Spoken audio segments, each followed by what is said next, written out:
जनतेला कधीच विसरू शकत नाही। मी हा माझा विजय नसून हा प्रभाग क्रमांक 8 मधल्या सर्व नागरिकांचा विजय आहे।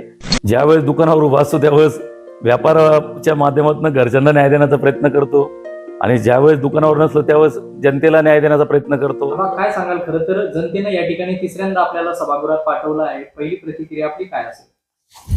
नमस्कार, मी आपल्या न्यूज चॅनलच्या माध्यमातून प्रभाग क्रमांक 8 मधल्या सर्व मायबाप जनतेचं खूप खूप अभिनंदन करतो, आभार व्यक्त करतो की त्यांनी मला भरघोस अशा मतांनी निवडून सभागृहात पाठवलं। माझ्यावर जो विश्वास ठेवला आहे त्या विश्वासाला नक्कीच मी सार्थ ठरेल आणि प्रभागामधील आज जे काही कामं राहिली आहेत उर्वरित ते प्रभागातल्या कामांचं कशा पद्धतीने पुढे आता न्यायचं, मग प्रभागातले जे कामं असतील की पाणीपुरवठा योजना असेल, राहिलेली अंडरग्राउंड ड्रेनेज असेल, लाईटांचा प्रश्न असेल, बारडातल्या ओपन स्पेसचा प्रश्न असेल, गेस्ट हाऊसच्या समोरचं पंडित नेहरूंचा जो पुतळा आहे ते गार्डन असेल, हे कसं डेव्हलप करता येईल आणि दादांच्या माध्यमातून जे काही कामं राहिली आहेत या प्रभागातल्या त्या कामांना कशी गती देता येईल आणि दादांच्या मागे लागून मी नक्कीच सर्व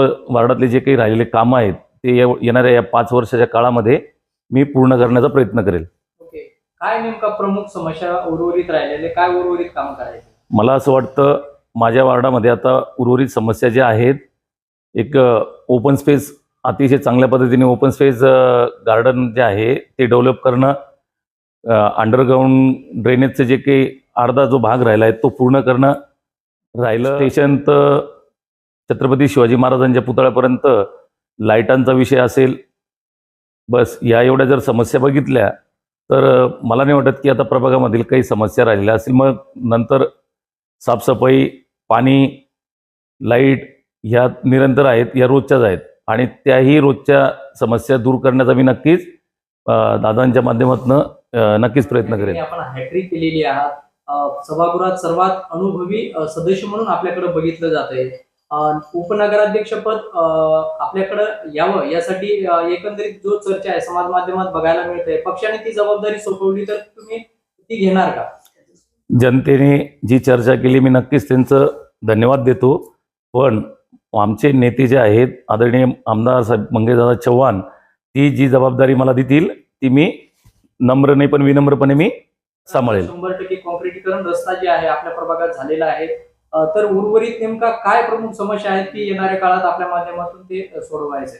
उर्वरित जर कधी आता समस्या बघितल्या, रस्ते जवळपास संपूर्ण प्रभागातले रस्ते झालेले आहेत, झालेत 1-2 रस्ते जर सोडले तर सगळेच रस्ते वार्डातले कॉन्क्रीट झाले। तेवढे 2 रस्ते समस्या राहिलेल्या आहेत त्या नक्कीच येणाऱ्या काळामध्ये पूर्ण करेल।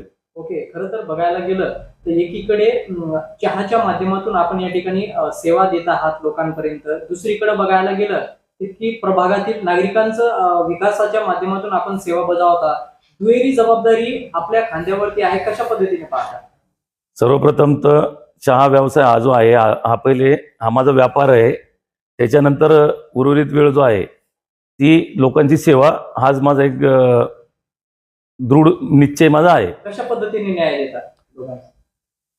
ज्यावेळेस दुकानावर उभा असतो त्यावेळेस व्यापाराच्या माध्यमातून घरच्यांना न्याय देण्याचा प्रयत्न करतो आणि ज्यावेळेस दुकानावर नसलो त्यावेळेस जनतेला न्याय देण्याचा प्रयत्न करतो आणि प्रभागातलं न्याय देणं इतकं मी मोठा नाहीच आहे, पण जनतेने मला माझ्यावर जो विश्वास टाकला तिसऱ्यांदा, मी नगरसेवक म्हणून नाही पण मी त्या प्रभागातल्या नागरिकातला एक छोटासा सदस्य म्हणून मी माझी सेवा बजावत आहे। काळामध्ये तालुक्याचे आमदार आदरणीय मंगेशदादा चव्हाण यांनी द बेस्ट चाळीसगाव घडवण्याचा जो संकल्प केला आहे तो संकल्प पूर्ण करण्यासाठी या सभागृहामध्ये या शहराच्या नगराध्यक्षा प्रतिभाताई मंगेश चव्हाण व आम्ही सर्व नगरसेवक 100% दादांचं स्वप्न साकार करण्यासाठी आम्हीही प्रयत्न करू। तर जनतेनं भरघोस मताधिक्याने आपल्याला निवडून दिलं आहे, कशा पद्धतीने तुम्ही लोकांचा आभार मानणार?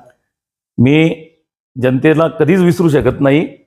मी हा माझा विजय नसून हा प्रभाग क्रमांक 8 मधल्या सर्व नागरिकांचा विजय आहे, तो नम्रपणे नाही पण विनम्रपणे मी त्यांना समर्पित करतो। असंच भविष्यात देखील ते माझ्या पाठीशी राहतील हीच अपेक्षा व्यक्त करतो।